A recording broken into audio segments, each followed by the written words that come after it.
नमस्कार, आदाब, सत श्री अकाल, वेलकम, सुस्वागतम। आप सभी का हार्दिक अभिनंदन है आपके अपने यूट्यूब चैनल स्टडी अड्डा पे। तो देखिए, जैसा कि मैं पिछली क्लास में कुछ प्रैक्टिस सेशन कराया था इंग्लिश ग्रामर का, उसी प्रकार आज की क्लास में मैं कुछ जो है क्वेश्चन लेकर के आया हूँ और उन क्वेश्चन से बनने वाले जितने भी और जानकारी होगी वो सभी मैं आज आप लोगों को बताऊँगा। ठीक है, तो आज की क्लास बहुत ही इंपॉर्टेंट है। सभी क्लास जो वो बच्चे 9 के हैं या 10 के हों या 11-12 के हों, उसी के साथ साथ में जो कंपटीशन एग्जाम की तैयारी कर रहे हैं, तो सभी के लिए क्लास हेल्पफुल रहेगी।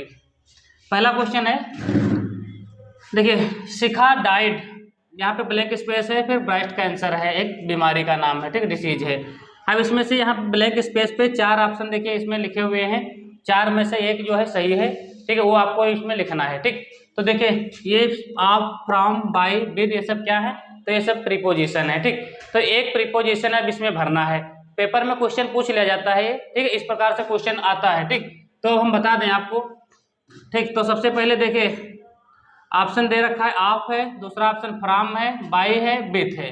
ठीक, तो अब हम इसका थोड़ा जुगाड़ कुछ बताते हैं आपको। देखिए, जब किसी व्यक्ति की मृत्यु होती है, ठीक है, यानी कि जब कभी भी डेथ का केस आए, मृत्यु का केस आए, ठीक है, देखिए ये देखिए ज्यादातर मृत्यु तो हो जाती है आजकल एक्सीडेंट से लोगों की, है ना, एक्सीडेंट से मृत्यु होती है, या फिर मृत्यु कोई डिसीज से होती है, बीमारी से होती है ना। तो जब बीमारी से मृत्यु हो, किसी भी व्यक्ति की यदि बीमारी से मृत्यु हो रही है, तो उस केस में प्रीपोजिशन आप लगेगा। एक्सीडेंट से लगी मृत्यु हुई है तो इन लगेगा, और कोई कारण यदि हुआ है, ठीक है, तो वहां पे फ्रॉम देखने को मिलेगा आपको। ठीक है, तो ये कुछ देखिए हम आप लोगों को कुछ शॉर्ट ट्रिक बताते हैं डेली, ठीक है, आप लोग इन शॉर्ट ट्रिक को अलग से नोट कर लिया करें कॉपी पे, ठीक है, जो कि आप लोगों के लिए एग्जाम में कम समय में जो है पूरा नंबर दिलाने की जो है गारंटी हम लेते हैं। ठीक है, ये यदि आप लोग शॉर्ट ट्रिक याद कर लेंगे, ठीक, तो पेपर में कम समय में आसानी से आप क्वेश्चन को जो है सॉल्व कर लेंगे और समय बहुत ही कम लगेगा। ठीक, जैसे हमने देखा कि मृत्यु हो रही है किसी व्यक्ति की, कैसे बीमारी से मृत्यु हो रही है, तो बीमारी से हो रही है तो कुछ नहीं करना है भैया। ऑप्शन देखा हमने कि कहीं आप नजर आ रहा है, पहला ऑप्शन आप है, तो यहाँ पे हम आप लिख देंगे और हमारा ये क्वेश्चन जो है सही हो जाएगा, पूरा आंसर बिल्कुल सही हो जाएगा। इस क्वेश्चन का आंसर क्या रहेगा, तो आप रहेगा। ठीक है, बात कर लेते हैं विथ की। तो विथ का प्रयोग कब करते हैं, जब कोई जैसे कि साथ साथ की बात आती है, ठीक है, कोई किसी के साथ कहीं जा रहा हो, ठीक, विथ लगाते हैं। या फिर कब विथ लगाते हैं, जब कोई इंस्ट्रूमेंट हो, ठीक, इंस्ट्रूमेंट से कोई काम किया जा रहा हो, ठीक, जैसे कि पेन के साथ लिखा जा रहा है ना, ठीक, या फिर कोई चाकू के साथ जैसे कोई चीज काटी जा रही है, ठीक, इंस्ट्रूमेंट हो, या फिर कोई वीपन्स हो, हथियार हो, ठीक, या कोई टूल्स हो, उनके साथ कोई काम किया जा रहा होता है तो विथ लगता है। ठीक, बात फ्रॉम की बात समझ लें, तो फ्रॉम कहीं आने का, कहीं कोई व्यक्ति कहीं से आ रहा हो या कहीं से जा रहा हो, अलगाव का केस होता है तो फ्रॉम लगता है। बाय, समय बताने के लिए भी बाय का प्रयोग करते हैं, द्वारा से के द्वारा के रूप में जो है बाय का प्रयोग करते हैं। तो सभी ऑप्शन आप लोग देख लेंगे, यहाँ पे जो राइट आंसर रहेगा ना, तो आप रहेगा। ठीक, नेक्स्ट क्वेश्चन है, ईदर कम इन, गो आउट। ईदर कम यानी कि या तो आओ, या फिर क्या है, बाहर जाओ। तो देखिए सबसे पहले देखिए ये कंजक्शन है, नार, एंड, आर और नीदर, ये सभी यहाँ पे कंजक्शन पूछ रहा है। ठीक, तो देखिए बहुत ही सिंपल है। इस प्रकार से यदि ये पेयर वाले कंजक्शन होते हैं, ये अपने साथ में देखिए, यदि ईदर आया है तो ईदर आया है तो ईदर के साथ में भैया आर आएगा ही आएगा। यदि कहीं आपको नीदर दिख जाए, जैसे नीदर यहाँ पे लिखा होता तो नीदर के साथ नार आएगा। ठीक है, ये पेयरिंग कंजक्शन होते हैं, ईदर के साथ हमेशा आर आता है। याद रखेंगे, ईदर है तो भैया आगे जो है सेंटेंस में आर जरूर आएगा। यदि नीदर है तो नीदर के साथ आगे जो है नार जरूर आएगा। ठीक, ईदर का जो है पॉजिटिव सेंस पॉजिटिव में किया जाता है, नीदर नेगेटिव में यूज किया जाता है। ठीक है, ये नेगेटिव मीनिंग देता है और ये पॉजिटिव देता है। ठीक, एंड कोई दो चीजों को जोड़ने का जो है काम एंड करता है। ठीक, तो यहाँ पे जो राइट आंसर रहेगा वो क्या रहेगा, आर रहेगा। यहाँ को पे समझ लेंगे। तीसरा क्वेश्चन बहुत ही इंपॉर्टेंट है, इस प्रकार के जो क्वेश्चन है पेपर में पूछ ले जाते हैं, सभी कंपटीशन एग्जाम में पूछ ले जाते हैं, और हाई स्कूल इंटर में जो है एरर पूछ ली जाती है, आर्टिकल संबंधित एरर। ठीक है, और इंटर में खास करके एक सिंटेक्स टॉपिक होता है, वहां पे बहुत ही पसंदीदा टॉपिक है। देखिए लिखा है RUSDO। अब यहाँ पे एक आर्टिकल के लिए जगह छुट्टी हुई है, जो ब्लैंक स्पेस है, द भरा जाएगा कि एन भरा जाएगा या ए भरा जाएगा या फिर नो आर्टिकल, यानी कि कुछ भी नहीं भरा जाएगा। ठीक, तो जैसा कि आप लोग जानते हैं आर्टिकल कितने प्रकार के होते हैं, आर्टिकल 2 प्रकार के होते हैं। कौन कौन, एक होता है इंडेफिनिट आर्टिकल, इंडेफिनिट आर्टिकल होता है, और एक कौन होता है, डेफिनिट आर्टिकल।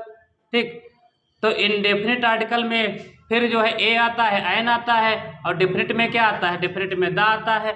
द का प्रयोग कब करते हैं, द का प्रयोग करते हैं जैसे कोई रिलीजियस बुक्स है उसके पहले, या कोई प्रॉपर नाउन है उसके पहले, या फिर कहीं जो है कोई हिस्टोरिकल फैक्ट है, हिस्टोरिकल बिल्डिंग है, या कोई बुक्स जो है रिलीजियस कोई बुक्स हैं, या कोई प्लेसेस हैं ऐसे। ठीक है, तो उन सभी के पहले जो है दा लगा लेते हैं, या कोई माउंटेन पर्वत है, यानी कि जो एक चीज़ यूनिवर्सल चीज़ें होती हैं, जो संसार में कोई अनोखी चीज़ें हैं, उन सभी के पहले क्या लगाते हैं, दा लगाते हैं। ए का प्रयोग कब करते हैं, जब कोई जो है नाउन की जो है कॉन्सोनेंट साउंड होती है, वो कॉन्सोनेंट साउंड से स्टार्ट होती है, तो ए लगाएंगे। एन कब लगाएंगे, जब वॉवेल साउंड दे रहा होगा। ठीक है, तो यहाँ देख लेते हैं एस डी ओ, ठीक है, एस डी ओ हो या एम पी हो, ठीक है, या एम एल ए हो, ठीक है, या फिर जो है आपको ये एब्रीविएशन फॉर्म कुछ होते हैं, ठीक है, जैसे एस डी एम है हो गया। ठीक है, तो इन सभी के पहले देखिए ये सब जो है देखिए आपको देखने में लग रहा होगा एस जो है ये कॉन्सोनेंट है, तो कॉन्सोनेंट है तो आप जाहिर सी बात जो है कॉन्सोनेंट देखेंगे तो ए पर ही जाएंगे सबसे पहले, वो गलत हो जाएगा। ठीक है, ये है तो कॉन्सोनेंट, ठीक, लेकिन ये जो साउंड दे रहा है ये एस डी, जब एस लिखोगे ना तो ये ए आ रहा है ना, यानी कि वॉवेल साउंड दे रहा है, तो इसलिए वॉवेल साउंड आ रहा है, इसलिए यहाँ पे हम क्या लगाएंगे, तो यहाँ पे हम एन लगा लेंगे। क्या लगा लेंगे, एन। इस प्रकार से हमारा ये सेंटेंस सही होगा। ठीक है, जैसे कि आप लोग जैसे कि अम्ब्रेला, अम्ब्रेला लिखा होता है ना, तो अम्ब्रेला के पहले क्या लगाएंगे, ए लगाएंगे क्या एन लगाएंगे, तो जाहिर सी बात है अम्ब्रेला के पहले आप लोग एन लगाएंगे। ठीक, यदि आपको लिखा मिल जाए कहीं यूनिफॉर्म, तो यूनिफॉर्म देखेंगे आप लोग कि ये भी यू से शुरू हो रहा था, ये भी यू, यहाँ पे भी यू लिखा हुआ है, तो यहाँ पे भी यानी कि कॉन्सोनेंट ये वॉवेल था, ये भी वॉवेल है, लेकिन यदि यहाँ पे आप लोग एन लगा लेंगे तो ये सेंटेंस एक गलत हो जाएगा। ठीक है, क्यों गलत हो जाएगा, क्योंकि जो यू है, देखिए अब यहाँ पे डिफरेंस समझिए, इसमें क्या डिफरेंस था, ये अम्ब्रेला लिखा है तो ये आ की साउंड दे रहा है, अम्ब्रेला ऐसे लिखोगे ना, अम्ब्रेला, तो आ की साउंड दे रहा है यहाँ पे। अब ये यूनिवर्सिटी कैसे लिखोगे, यूनिवर्सिटी है ना, यूनिवर्सिटी, तो भैया ये जब यूनिवर्सिटी लिखोगे ये या की साउंड दे रहा है। देखिए मेन चीज़ है यहाँ पे साउंड की। ठीक है, जैसे कि अंग्रेजी में आप लोग जानते हैं ये 44 प्रकार की कुछ साउंड होती है, आप लोग 26 जो लेटर्स होते हैं, 26 अल्फ़ाबेट जो होते हैं, ये 44 प्रकार की ध्वनि निकालते हैं। ठीक है, इसमें जो है 20 वॉवेल साउंड होती हैं और 24 कॉन्सोनेंट साउंड होती हैं। ठीक है, ये आप लोग जब टॉपिक पूरा क्लियर पढ़ लेंगे तो जो है आप लोगों को दिक्कत नहीं होगी। ठीक है, ये 44 प्रकार की कुछ साउंड होती हैं, तो उसी में यूनिफॉर्म, तो ये या की साउंड दे रहा है यूनिफॉर्म, इसलिए इसके पहले एन नहीं आएगा, इसके पहले क्या आएगा, आ आएगा, क्योंकि यूनिफॉर्म यानी कि या की साउंड दे रहा है, यानी कि कॉन्सोनेंट साउंड दे रहा है, इसलिए ये यू है तो वॉवेल, लेकिन ये साउंड पे डिपेंड करता है कि साउंड कौन सी दे रहा है, इसलिए ए और एन इसे किसकी साउंड से निर्धारित होगा कि ए लगेगा कि एन लगेगा। आई होप ये बातें आप लोगों को क्लियर हो गई होंगी। तो यहाँ पे हम क्या लगाएंगे, यहाँ पे एन लगा लेंगे। नेक्स्ट क्वेश्चन देख लेते हैं, लिखा है मोहन एंड सोहन लव्ड। अब यहाँ पे जो है स्पेस छुटा हुआ है, अब आप लोग देखिएगा यहाँ पे क्या लगना है। ठीक है, यहाँ पे देखिए ऑप्शन है वन एनोदर, बोथ है, ईच अदर है और देम है, 4 ऑप्शन दिए हुए हैं। ठीक है, वन एनोदर का प्रयोग कब करते हैं, बोथ जो है ईच अदर का प्रयोग कब करते हैं, इनमें दोनों में डिफरेंस समझ लीजिए। ठीक है, ये यहाँ पे रेसिप्रोकल प्रोनाउन, देखिए नाउन आप लोगों ने पढ़ा होगा, उसके बाद प्रोनाउन भी पढ़ा होगा। ठीक है, यदि नहीं पढ़ा है तो हमारे चैनल पे विजिट करें, प्लेलिस्ट बनी हुई है। ठीक है, उस पर इंग्लिश ग्रामर बाय अदरेश सर, उस पर पूरी पार्ट्स ऑफ स्पीच के वीडियो सीरियल वाइज लगे हुए हैं, आप लोग पूरे पार्ट्स ऑफ स्पीच क्लियर कर लें। ठीक है, तो उसमें प्रोनाउन में हमने पढ़ाया है कि प्रोनाउन 9 प्रकार के होते हैं। ठीक है, तो 9 प्रकार में जो हमारा चौथा प्रोनाउन है रेसिप्रोकल प्रोनाउन, चौथा जो काइंड है रेसिप्रोकल प्रोनाउन, तो 2 वर्ड होते हैं इसमें, ईच अदर और वन एनोदर। ईच अदर का प्रयोग करते हैं जब जैसे कि 2 व्यक्तियों की बात होगी तो ईच अदर लगेगा, 2 से ज्यादा व्यक्तियों की बात होगी तो वहां पे लगेगा वन एनोदर। क्लियर। अब सेंटेंस में कितने लोगों की बात कही जा रही है, तो मोहन एंड सोहन की बात की जा रही है, यानी कि 2 लोगों की बात की जा रही है। तो जब 2 लोगों की बात है तो क्या लगेगा, वन एनोदर की ईच अदर, तो ईच अदर लगेगा भैया। Mohan and Sohan loved each other, Mohan और सोहन एक दूसरे को प्यार करते थे, ईच अदर। क्लियर। जब 2 से ज्यादा की बात करेंगे तो क्या लगाएंगे, वन अनदर लगाएंगे। ठीक, नेक्स्ट क्वेश्चन देख लेते हैं। लिखा है हु राइट्स अ लेटर, इसको बनाना है पैसिव वॉइस बनाना है। ठीक, कोई दिक्कत नहीं। अब सबसे पहले क्या करेंगे, देखेंगे भैया ये टेंस कौन सा है।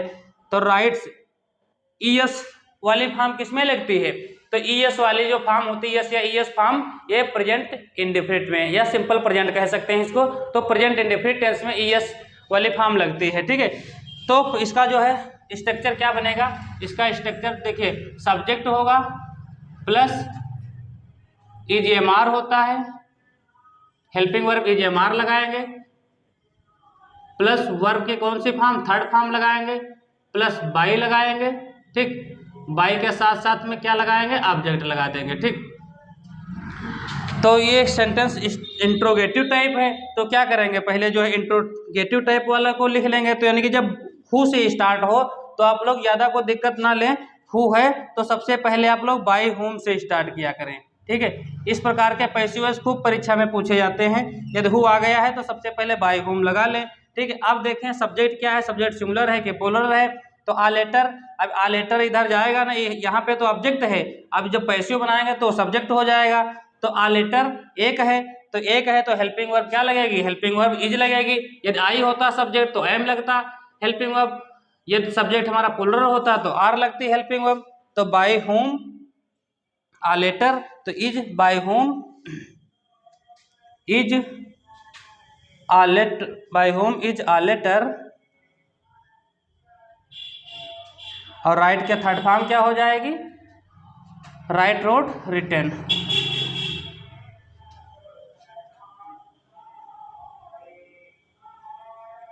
ठीक, लास्ट में क्वेश्चन मार्क लगाना ना भूले। ठीक है, क्वेश्चन मार्क वाले जो सेंटेंस होते हैं उसमें क्वेश्चन मार्क यदि नहीं लगा होगा तो गलत मान लिया जाएगा।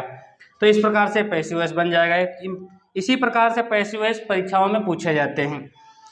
नेक्स्ट सेंटेंस देखो, लिखा हुआ है आई, फिर डैश छुटा हुआ एक वर्ब है सी। अब इसमें पूछ रहा है सी की कौन सी फॉर्म भरी जाएगी, आ स्नेक यस्टरडे। ठीक, तो जैसे आपने यस्टरडे देख लिया, ठीक, यहाँ से आपको क्लू मिल गया थोड़ा कि जब यस्टरडे आया है तो ये जो टेंस होगा ये पास्ट का ही कोई काइंड होगा। ठीक है, यस्टरडे देखिए पास्ट में ही प्रयोग किया जा सकता है। जब टुमारो आ जाए तो समझ लीजिए टुमारो आया है तो फ्यूचर टेंस ही है। ठीक, आप समझिए यदि यहाँ पे कोई हेल्पिंग वर्ब दी हुई होती, यानी कि वाज वर्ब दी हुई होती तो आईएनजी लगता। ठीक, वाज वर्ब है नहीं, हैड भी नहीं है, हैड होता तो थर्ड फॉर्म आती। ठीक, देखिए कुछ जो मेरी बातें जो हैं याद कर लीजिए आप लोग, ये कम समय में आप लोगों को अच्छे नंबर दिलाएंगे। ठीक है, यदि इन बातों को याद रखेंगे, नोट कर लीजिए। देख कुछ इंपॉर्टेंट जो मैं बातें बताता हूँ इनको नोट कर लीजिए, बोल यदि जो है, या वीडियो जो है दोबारा फिर से देख लीजिए यदि जो है ना एक बार में समझ आए। ठीक है, तो आई के बाद देखिए कोई हेल्पिंग वर्ब दी नहीं हुई है। ठीक है, हाइड होता तो बता दिया हमने थर्ड फॉर्म आ जाता, वाजवर होता तो आईएनजी फॉर्म आता। ठीक है, तो ये एक ही टेंस बचा, कौन सा, present, sorry past indefinite tense. Past indefinite tense कौन सी फॉर्म लेता है, वर्ब की, तो वर्ब की सेकंड फॉर्म लेता है। तो आई सा क्या हो जाएगा, आई सा आसनेक यस्टरडे, मैंने देखा, क्या देखा, एक सांप देखा। कब देखा, कल देखा, कल मैंने एक सांप देखा, देखा या देखा था। ठीक, इस प्रकार से यहाँ पे वर्ब की सेकेंड फॉर्म आ जाएगी, तो ये सेंटेंस पूरा बन जाएगा। नेक्स्ट देखिए लिखा he said to me, comma inverted comma, are you waiting for my father today. Question mark लगा हुआ है, इसको बनाना है इनडायरेक्ट, ये डायरेक्ट है, इसको इनडायरेक्ट बनाना है। ठीक, तो सबसे पहले देखिए जब इनडायरेक्ट हम बनाते हैं तो देखिए कुछ बातों का ध्यान रख लेते हैं। सबसे पहले देखना होता है सेंटेंस कौन सा टाइप है। यदि असर्टिव टाइप है, ठीक है, तो लास्ट में फुल स्टॉप लगा मिलेगा आपको। यदि क्वेश्चन वर्ड लगा है तो आप समझ जाइए कि सेंटेंस हमारा इंट्रोगेटिव टाइप है। ठीक, तो यहाँ से देखिए आपको थोड़ा जानकारी जब मिल जाएगी कि सेंटेंस कैसा टाइप है तो आपको दिक्कत नहीं होगी। तो आप लोग क्वेश्चन मार्क या सेंटेंस में दिख जाए तो आप समझ जाइए कि सेंटेंस हमारा इंट्रोगेटिव टाइप है। जैसे ही इतनी बात आप समझ गए तो यहाँ पे सेट के जगह पे क्या लगाएंगे, जब इंट्रोगेटिव है तो सेट के जगह पे लगाएंगे आस्क्ड।